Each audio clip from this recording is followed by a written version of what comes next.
Hello and welcome to day 3 of our Lenten Easter Pentecost journey. Here is my grid so far, 2 days in. We're on to John chapter 3 today. We had, Jesus has called his disciples, and Jesus has turned water into wine at the wedding feast. He's cleansed the temple. We heard yesterday that he knows exactly what people are like. And, he's going to meet some more people today, I think. John chapter 3, day 3 of our 96-day journey, 89 chapters in all. We're on John chapter 3 today. There was a man named Nicodemus, who was a Pharisee and a Jewish leader. One night he went to Jesus and said, "Sir, we know that God has sent you to teach us. You could not work these miracles unless God were with you." Jesus replied, "I tell you for certain that you must be born from above before you can see God's kingdom." Nicodemus asked, how can a grown man ever be born a second time?" Jesus answered, "I tell you for certain that before you can get into God's kingdom, you must be born not only of water, but by the Spirit. Humans give life to their children, yet only God's Spirit can change you into a child of God. Don't be surprised when I say that you must be born from above. Only God's Spirit gives new life. The Spirit is like the wind that blows wherever it wants to. You can hear the wind, but you don't know where it comes from or where it's going." "How can this be?" Nicodemus asked. Jesus replied, "How can you be a teacher of Israel and not know these things? I tell you for certain that we know what we are talking about because we have seen it ourselves, but none of you will accept what we say. If you don't believe when I talk to you of things on earth, how can you possibly believe if I talk to you about things in heaven? No one has gone up to heaven except the Son of Man who came down from there. And the Son of Man must be lifted up, just as that metal snake was lifted up by Moses in the desert. Then everyone who has faith in the Son of Man will have eternal life.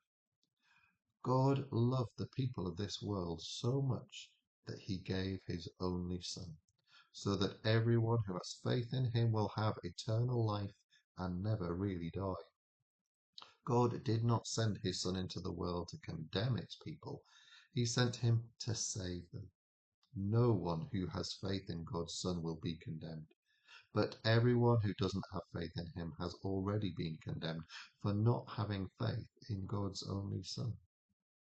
The light has come into the world, and people who do evil things are judged guilty because they love the dark more than the light. People who do evil hate the light and won't come to the light because it clearly shows what they have done.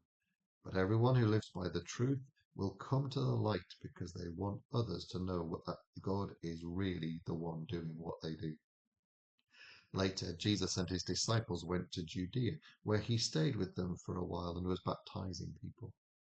John had not yet been put in jail. He was at Ainon near Salim, where there was a lot of water and people were coming there for John to baptize them. John's followers got into an argument with a Jewish man about a ceremony of washing. They went to John and said, "Rabbi, you spoke about a man when you were with him east of the Jordan. He is now baptizing people, and everyone is going to him." John replied, "No one can do anything unless God in heaven allows it. You surely remember how I told you that I am not the Messiah. I am only the one sent ahead of him. At a wedding, the groom is the one who gets married. The best man is glad just to be there and to hear the groom's voice. That's why I am so glad. Jesus must become more important while I become less important. God's Son comes from heaven and is above all others. Everyone who comes from the earth belongs to the earth and speaks about earthly things. The one who comes from heaven is above all others. He speaks about what he has seen and heard, and yet no one believes him. But everyone who does believe him has shown that God is truthful. The Son was sent to speak God's message, and he has been given the full power of God's Spirit. The Father loves the Son and has given him everything. Everyone who has faith in the Son has eternal life, but no one who rejects him will ever share in that life, and God will be angry with them forever. quite a good version, isn't it? I think it's good, quite famous words, those words from John chapter 3 and the visit of Nicodemus at night. But I do enjoy reading this version. It's really good to read aloud, and I do think it helps us to make quite good sense of what's being said, the way that Jesus makes it quite clear that we need to follow God, we need to live God's way in the way that God has come, and it's up to us to follow. And God calls us to do that. So let's do that during our Lenten journey, and let's continue in our journey through John's Gospel. Join me tomorrow for John chapter 4. See you then. All the best. God bless. Bye bye.